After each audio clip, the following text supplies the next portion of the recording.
KVMD TV.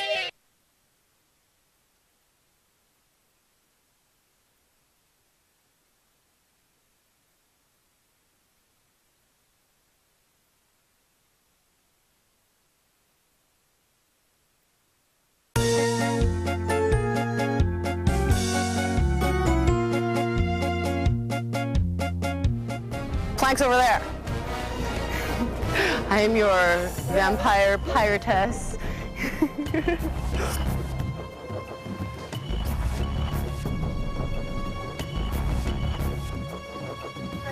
Ah, we're back. It's KJ, and next we have Bats Day at the fun park. Now walk the plank. That's Carrie, Tanis, Andrew, and I'm Sam. Kitty.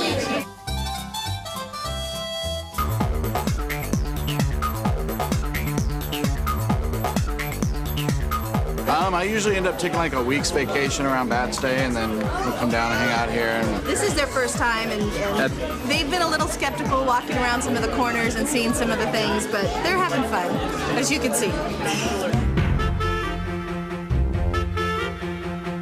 One of the nice things about Bats Day is the fact that we get a lot of families now that come to this. A lot of people don't realize that. There are families. This is a nice event where families that have kids normally can't bring their kids to show them the stuff that they're into. I would say it's a day to have fun and just kind of freak out the normals. There's a lot of us here today. Yes, we noticed their outfits. I want to know what they got. You'll see the majority of them in front of Yeah, you want to see a site, go to the Mahana Mansion. Yeah, that's what I thought. Hello and welcome to Bats Day 2005.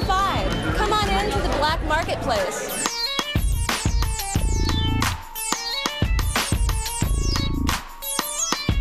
My name is Heather, and I'm with Fairy Cat Bath Products. I'm Ryan, and I am selling all of my wife's homemade throat corsets and armbands.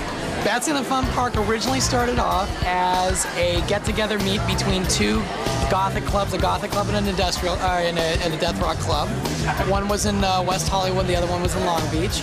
The West Hollywood club called Release the Bats, which is still running today, called me up and said, hey, we're going to go to Disneyland. Do you want to come along with us? We're going to bring our patrons that come to Release the Bats. Why don't you, because I was running a Gothic club called Absence at the time, said, why don't you bring along your patrons and we'll make a day out of it. Well, I said, sure. Bats Day? I like to think of it as a holiday because it's higher in my book than Christmas and my birthday and all of that.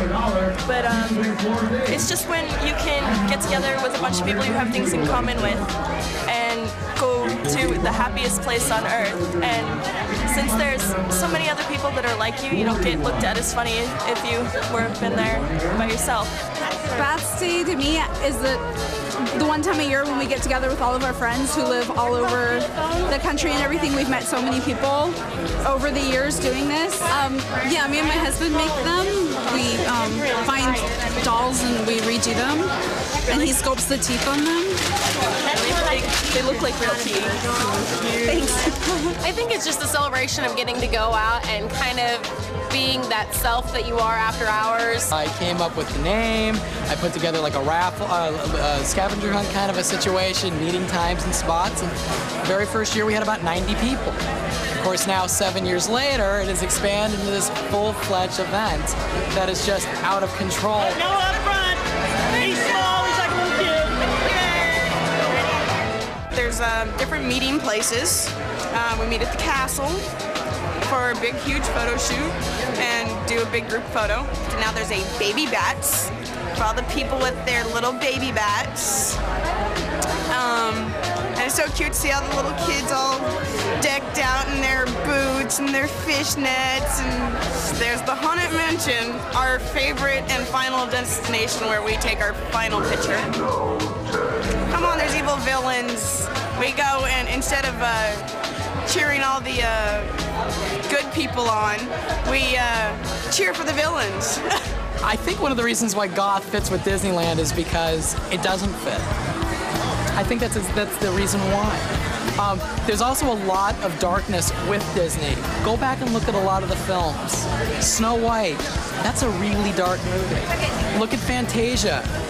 the demon, Chernabog, that comes out in Night on Bald Mountain. I mean, you know, there's a lot of darkness in Disney. What was your favorite? Usually Splash Mountain, but we got really wet yesterday, so it wasn't my favorite.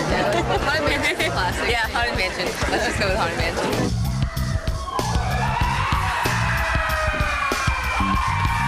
To be honest, goth is kind of dead, and no pun intended. I think the whole goth subculture kind of fell apart back in '95, and the reason for that is because there's not a lot of goth music coming out.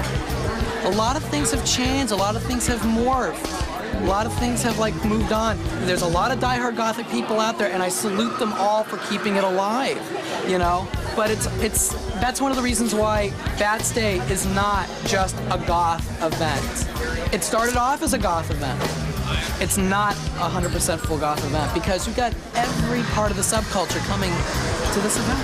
I'm here for unity. I want this to go beyond Bats Day, you know? We come here and we celebrate and we're community, and all of a sudden that day is over and like nobody talks to each other anymore. What is goth? Goth would be a general blanket term used to describe an individual who has a predisposition to like things that are black, lacy, death and dark and spooky and scary. But I'm a happy goth, so whatever. I don't consider myself goth. I mean, I think the word goth is a label, but I think what it is it's more of a style, and I think and it's a combination of styles. So we have the more traditional romantic goth that would be, you know, like a Victorian, Edwardian, and then we have more of the cyber, the younger kids coming in. Disneyland is, you know, really, honestly, the happiest place on earth. Why would you not want to go to Disneyland, you know, and have a good time, whether it's goth day or not? It's amazing how the happiest place on earth and being stereotypically gloomy can actually work very well together. Maybe one day we'll take over Disney.